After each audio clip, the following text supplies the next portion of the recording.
I've been in the private sector for 43 years, and unlike government, we don't just raise taxes when we're having budget issues. We cut costs.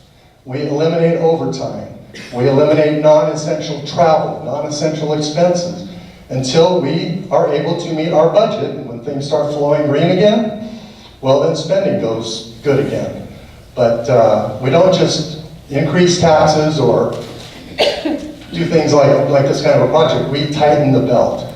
We need to tighten the belt. I looked at annual salaries for city employees for the city of Port Hueneme. There are 70, well, first of all, the median income in the city of Port Hueneme, household income, husbands and wives, there are several two-income families in these homes. The median income is a little over $61,000 a year. We currently have 75 city employees with compensation packages in excess of $100,000 a year.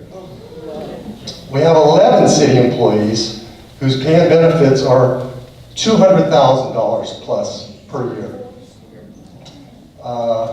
Many of those are police officers. And don't get me wrong, our police are doing a good job. I believe people should be adequately compensated for the job they do, but not excessively. Some of these police officers are getting up to 40% above and beyond their salary in overtime. Up to 50% in a category called other pay. I don't know what other pay is, but I'd sure like to get on that bandwagon. Benefits of up to $50,000 per person, some of these people, on top of the salary and overtime and other pay.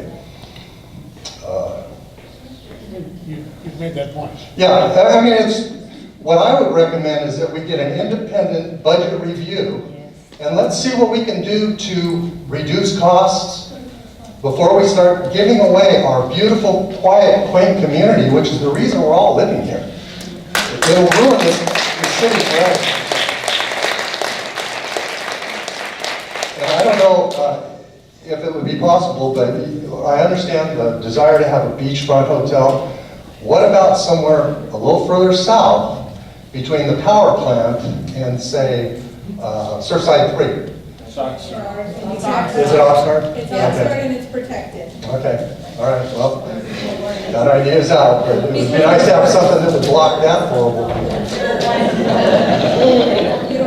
Okay, that's it for now. All right,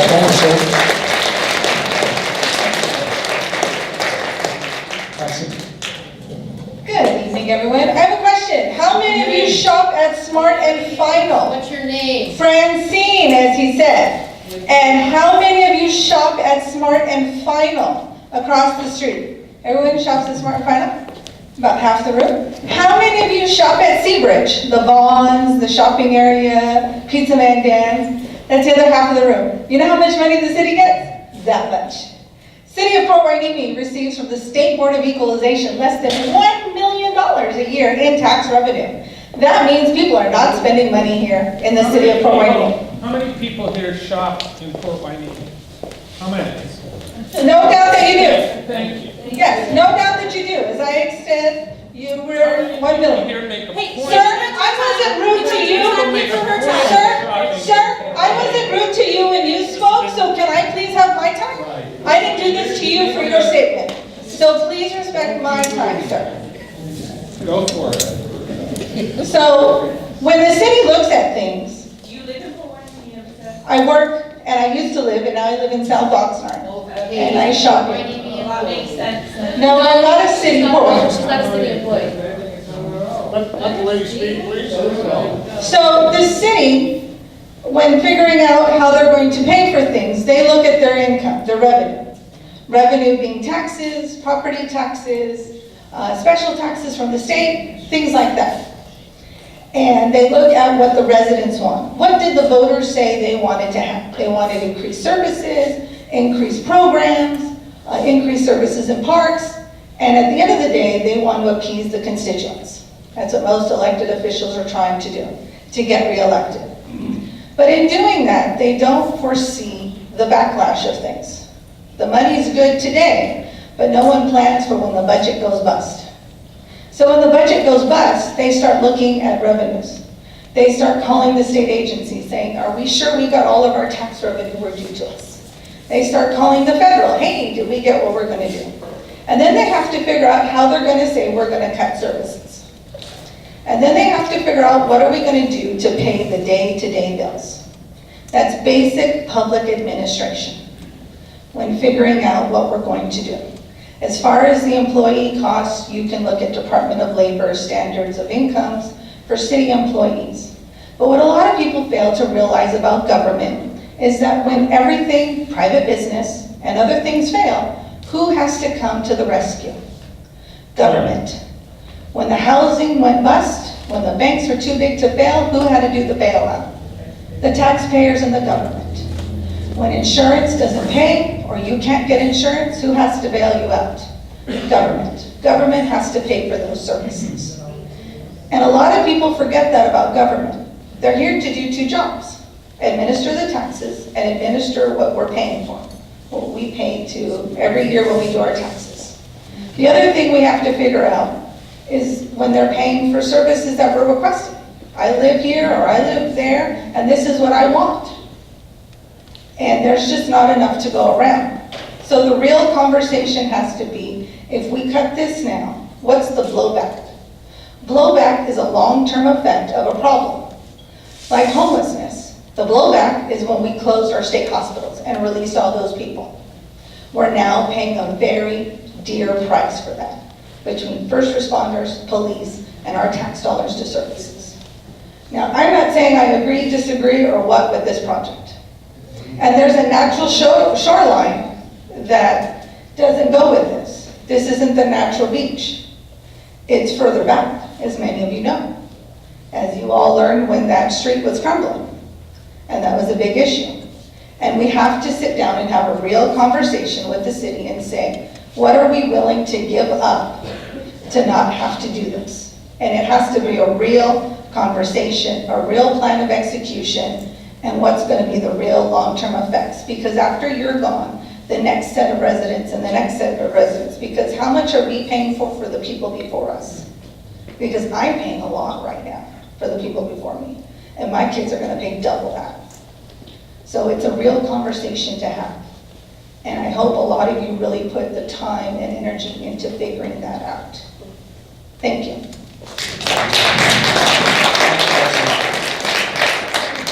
Tracy. Well, that's a tough act to follow.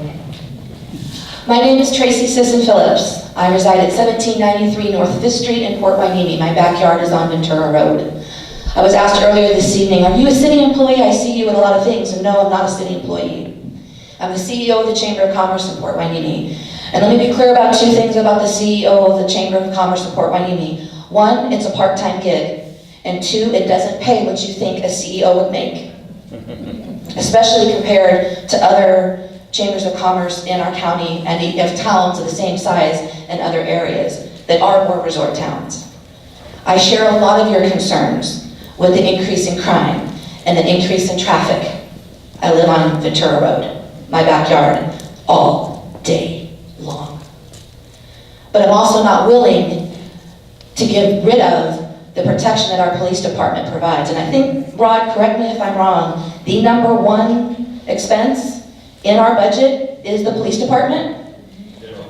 Yes. And if we had to make a cut to balance the budget, that would potentially be something that could be cut to get there, correct? How many of you have friends that live over on the Channel Islands harbor side of Oxnard? So if you go over harbor and you turn down where the Whale's Tail used to be, everybody knows where the Whale's Tail? Yeah. Okay. That particular part, unincorporated part of Oxnard is patrolled by the Highway Patrol. Do you know what their response time is when there's an incident on that side of town? It's not what we get in Port Hueneme. So I hear you all loud and clear. As an advocate of business, as an advocate of job creation, there's a lot of good that can come if we go through this process to each other being kind and thinking about what we want the future to be, not just in 5 years or 10 years, but if we really want our property to be worth something, because if you really think that we're getting matched right now, where we're at, we're not. So just be kind, be open to discussion, and realize that 84, was it 84 homeowners, I think somebody quoted earlier, that live. I hope you all do go to the polls, because there's more than 84 on the other side that are gonna want to see something done somewhere. And there are only 2 developable plots of land in the city of Port Hueneme. This place and at Market Street, you're right. But Market Street's not gonna bear what this property is because of the amenity. Who remembers, gosh, it's been 5 years now since we had the development get approved over at, by the Rite Aid. And that still hasn't gone anywhere yet. And I know they're coming up on the need to get that project moving, or they're gonna lose their permits through coastal. That's gonna be apartment homes and retail space. I do have a question, being the CEO of the chamber and concerned about jobs, and the decision to put office buildings there, because I get asked quite frequently, why do we have so many open retail spaces? And I know there's a difference between retail and office space in terms of price per square foot, etc. But what's the draw for the business, the office space? Sidebar here on that project. I wasn't involved with it. My understanding is that really came out of the Coastal Commission consideration of the project. The Coastal Commission is really big on retail, visitors serving retail, not so much on office, and I don't think the owner of the project or the developer is thrilled at all with having retail space that's very difficult to fill, but I think that was imposed on him. Yeah. And another thing I'd just like to add for just general education, 2.5 years ago, the city joined partnership, in partnership with the hoteliers in the city of Port Hueneme, joined an organization called the Ventura County Lodging Association. And the association combines with the cities of Camarillo, Ventura, and Oxnard, and collects a 2% room occupancy, it's not an occupancy tax, it's like a business district or improvement tax.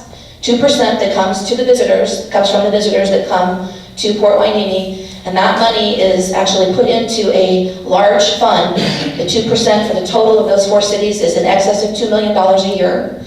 And 80% of that money is used to promote the Ventura County Coast. You can follow them on Facebook. They do a lot of tourism. They promote Hueneme Beach, they promote Oxnard, Camarillo, Ventura. But that has actually increased our hotel occupancy rate here in Port Hueneme to where there is good potential that we would be able to put a hotel well into the occupancy they would need because there is interest in this area. The other 20% is actually then kept for the city, for the hoteliers to use to help to promote events like the beach festival. So if we were to bring back some sort of event that brought people back to the beach, those funds could be used there. That would be less taxing on the city. Question? Yeah, the beach festival was one of the first things that they did away with. Mm-hmm. The beach festival could have been a very lucrative money-making opportunity by charging vendors a fee and Go ahead. and going ahead and allowing people to pay parking, et cetera, and so forth. So, I was a vendor at that beach festival for probably about 4 or 5 years before I got involved with the Chamber of Commerce, and the city did charge me $350 for the 2-day event. So they did charge the vendors that came down there, whether you were somebody making crafts out of your garage, or if you were somebody from LA who had a big retail thing that you wanted to come down and sell special beach stuff. I was there the 1 year that they charged for entry to the beach festival. And you know how many people came? A hell of a lot less than when it was free. They charged $10 per person to get in. So what about $2? I know, sorry. Let me just add on what you're saying. The city was, And the city paid for all of that, so they had to cut those funds for the beach festival. But nobody can come and do something else because of restrictions. But sorry, Steve, to steer this somewhere else. Thank you, Tracy. Ma'am?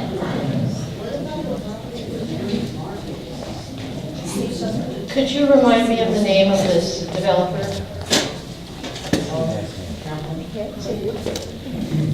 She's asked the name of the potential developer for the site. Did the earlier project, his name was Harvey Champlin. His own company, Champlin Development.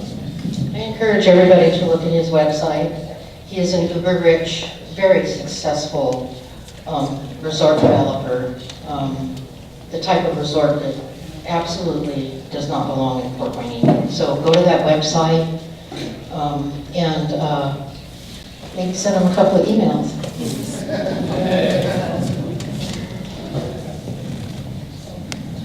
If you want to look up his website, by the way, it's a good suggestion, just to understand what his background is. His last name is spelled Champlin, Champlin. Good evening, my name is Linda Ingram. I'm a 30-plus year resident of Port Hueneme, and I love living here. I'm not particularly enthused about hotels because we'll have who knows how many people coming from wherever disturbing our peaceful way of life. In terms of the fact that the city has some financial problems, I understand that. And I understand we need to solve it, find a way that we can do it together, and pretty much maintain the quality of life. But I suggest that you might want to think about tapping into Channel Island University and look at their business department and look at perhaps getting some support from the students to come and get involved, because they are the future. We're not the future, they are. Things are changing. Amazon is eating up jobs. The malls are ghostly. We're going through a significant change in this country. And people are just kind of blindly going along and say, oh, just let them drop it at my door. Well, while they're dropping at your door, malls are closing. People are losing their jobs.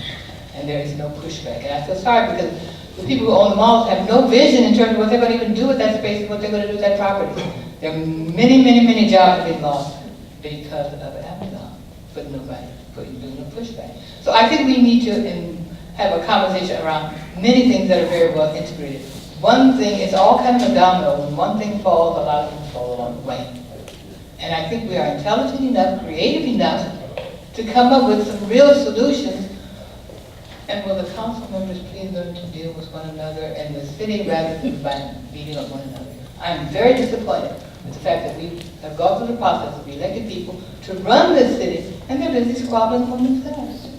You know? So I'm saying we have a future, we have a beautiful community. I always tell people this is one of the nicest places to live because people are courteous, they acknowledge one another, they're polite, and as the numbers grow, that goes with it. And I like this out of this community. Thank you. Thank you very much, sir.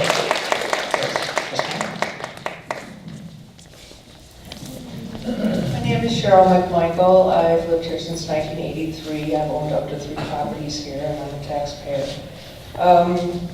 I just have questions. I love listening to all your sentiments, and I love Port Hueneme. Obviously, I've lived here for 40-some years now, too. It seems now that I've listened to your answers as far as what you do and do not know tonight. And so some of these questions that I have are redundant. The first one is it true that you don't have an assessed value of this property? No, I'm sure there is an assessed value. Do you know the assessed value? I don't. It's certainly available. Why would you come unprepared to this meeting? It doesn't have an assessed value because it's by the city. Oh, well, there you go. So on a city property, there is no, They don't pay taxes, so it's not assessed. There's no assessed value. How do you There you get go. an assessed value? Because you're going to the... I think you're mixing up assessed value and appraised value, two different things. And what I said earlier was we don't have an appraised value yet, although we are undertaking to get that now. All right, so it wasn't mandatory yet at this point in the presentation. Because there's some legal reason that you have to give this presentation to the community and follow guidelines as far as presenting this project, correct? No, it's just out of human interest, drew us together? Okay, it's more about like, not even a needs analysis, it's just a popularity. Okay. Hold the mic up to the What projected revenues have you discussed for the sale and the 200-bed hotel? Is that the kind of idea? We haven't discussed any revenue.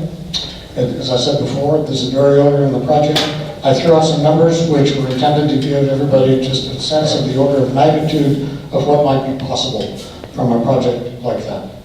So in the 37 pages of the city council, there's been no more than that discussed? Or is it just that you're not required to go further in this presentation to the residents?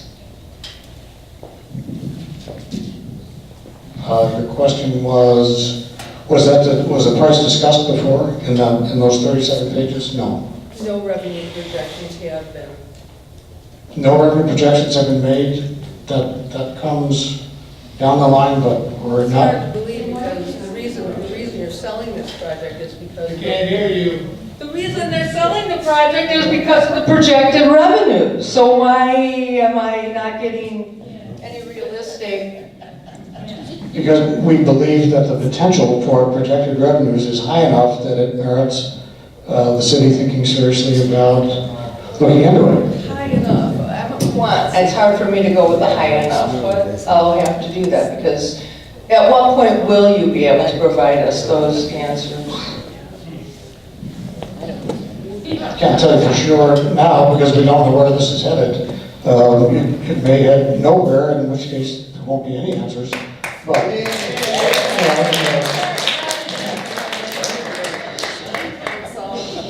I guess that's the preferred course tonight. But in the untoward event that the discussions keep going, Tony talked before about the planning process and the studies that have to be made, and has to be brought back to the city council. One of those public meetings, when the information is provided to the council, will be the meeting when it's available to everybody. Do you know how much time it took you as the city council to publish and produce 37 pages on studying this project? No, to be honest, I'm not sure what the 37 pages refers to. But if there are minutes from a city council meeting when this was discussed, I know that's done every meeting. It's what the city clerk does. It's the same minutes that detail all the information about the marijuana. Okay, all right. Anyhow, that's the standard role of the city clerk, to provide those minutes for every meeting. So what I'm getting at is the per hour cost of developing the study, but you don't have any answers from it that can give us any quantitative feedback. Are these separate parcels? Yes, they are. And we weren't even sure of the acreage of the parcels? Yeah, there we go. That's my question. Do you don't know the acreage of the two parcels? You don't have an actual number, 1.7 per parcel? Do you know the parcel numbers? Can we look at the parcel map? Absolutely, that's all available on the county assessor's website. I mean, they all have parcel numbers. They all have acreage assigned to them. I can't remember exactly what the number is. 3.5 total. The two parcels together come to 3.5 acres. So they're on the assessor's map, but they only have an appraisal, no assessment. Okay. Because they belong to the city. Now, what prevents the change of the use if this is approved? If you were to sell this two parcels, or could you separate them and sell them if the city approves it, even though they approve it for the plan that you present? Could the plan be changed once the new owner has the property? No. No. So the use, after it goes through all the process and ends with the coastal commission, the use could not be changed. Because the city would restrict me. Okay. The Hueneme Performing Arts Center, I know it's a little different situation because I know that there was money given to us to build that, but then there was no use for it and we sold it off privately, is that correct? You don't know You don't know, okay.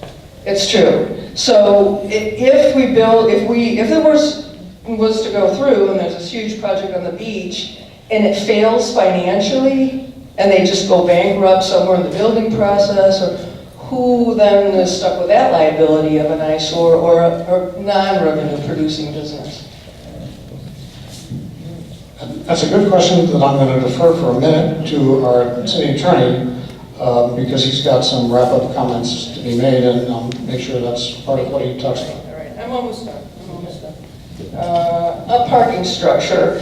Let's say that this is chosen as the parking, underground parking is proposed, which we all laugh to drive to the building because the water table's like 2 feet. So what prevents you from building a 12-story parking structure there, as well as a 12-story office building and hotel? Not you specifically, but the developer.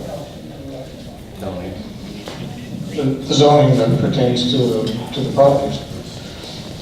And are they separate zones? At the moment, yes they are. Yes they They are. are. And how do we find out what the zoning is for those two parts? You can talk to Mr. Stewart right here, who knows that information, or you can check with city sources And if we at pay City you enough Hall. money to change, if someone paid you enough money and went through all the rigmarole to change the zoning, could they get the zoning changed? They could. And could they switch these properties and decide to build a hotel here and the parking there? Why not? Not without the city council's agreement and consent. I mean, that's the whole process of going through this to get. Negotiating, so someone could potentially negotiate to get the consent to switch the project footprint or whatever after it was sold. No, not after. No. At this point. During the process, it's possible that could happen. You know, at this. We would be unaware of it until it was done. No. At this point, anything is possible. We could, the developer could decide he wants a topless pizza there, and so that, Could happen. well, that could be considered by the council, but it's all a public process that winds up Right. in front of your elected representatives who have to make the decision about what the land use is, right? Yes.